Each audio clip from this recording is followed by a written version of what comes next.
Bonjour, et voyons donc pourquoi et pour quelles raisons les propriétaires peuvent vendre ou simplement se débarrasser d'une Opel Vectra C d'occasion. La suspension de la Vectra est indépendante sur les deux essieux. Cela confère à la voiture une excellente maniabilité et un excellent confort pour surmonter les bosses sur n'importe quelle route. Mais plus une voiture franchit de bosses, plus la suspension s'use rapidement. Les blocs silencieux de la suspension arrière sont remplacés uniquement sous forme d'ensemble. La conception de l'ensemble de la suspension n'est pas fiable. Même en bougeant, vous pouvez entendre de nombreux grincements et grillons. Les éléments de carrosserie sont boulonnés ensemble et non soudés. Cela signifie que les réparations de carrosserie sont grandement simplifiées.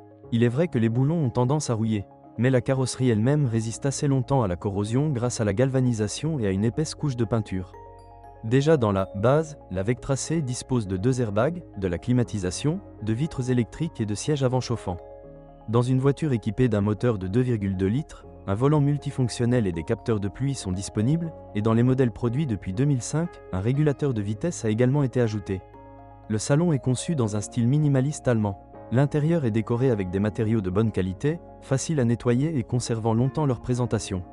Les boîtiers sur Vectra sont fiables, mais la transmission manuelle et le robot, sur les moteurs 1,6 et 1,8 litres, causent beaucoup de problèmes. La mécanique tombe régulièrement en panne, et le variateur est également de conception complexe, ce qui signifie qu'il est difficile à réparer. Cependant, la plupart des Opel Vectra C vendus sur le marché secondaire sont des voitures équipées d'un moteur de 1,8 litres développant 140 chevaux et d'une transmission manuelle. Les moteurs 1,6 et 1,8 litres pré-restylés sont des moteurs Opel typiques avec tous les avantages. Simples, fiables, peu coûteux à réparer, avec un faible coût des pièces de rechange. Mais ces moteurs souffraient de calculateurs régulièrement défaillants. Mais grâce à la conception simple de la courroie de distribution, le remplacement et la réparation sont peu coûteux. Le moteur de 2,2 litres développant 147 et 155 chevaux a acquis une mauvaise réputation en tant qu'unité peu fiable en raison de pannes mineures régulières et de coûts de maintenance élevés. Un moteur turbo-compressé de 2 litres développant 175 chevaux combinait les avantages d'un moteur de 2,2 litres mais ne tombait pas en panne si souvent. Cependant, le 2,2 litres est équipé uniquement d'une CVT. La transmission automatique ordinaire d'Opel fonctionne de manière plus fiable. Les moteurs Vectra C les plus puissants sont un turbo de 2,8 litres et un V6 de 3,2 litres. Le moteur de 3,2 litres fait rêver.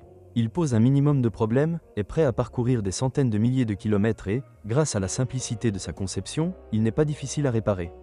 Mais peu de voitures équipées de ce moteur ont été vendues, il est donc très difficile d'en trouver un exemplaire sur le marché secondaire qui n'ait pas été tué par des coureurs amateurs. La transmission automatique, associée à un moteur puissant, ne tolérait pas le style de conduite impudent. Tous les moteurs ont un problème commun de refroidissement. Cependant, ce problème peut être résolu en installant des pièces de rechange non originales qui durent plus longtemps que celles d'origine. Sur les modèles 2005 à 2006, le point faible était les échangeurs de chaleur de la transmission automatique. De l'antigel s'est infiltré dans l'huile de la boîte de vitesse, provoquant le redressement de la boîte. Faites donc attention à l'état des radiateurs des modèles que vous achetez. En connaissant de plus près le modèle, il s'avère que les blagues sur « allons dans la forêt et écoutons comment Opel pourrit » ne concernent pas ce modèle, car la résistance de la carrosserie à la corrosion est l'un de ses avantages indéniables. En plus d'une bonne maniabilité, d'un intérieur spacieux et d'une ergonomie allemande.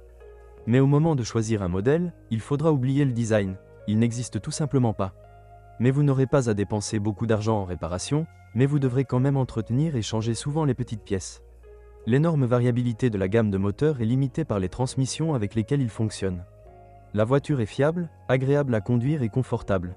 Il convient à ceux qui ont besoin d'un intérieur spacieux et de haute qualité combiné à un design simple et à un entretien sans tracas.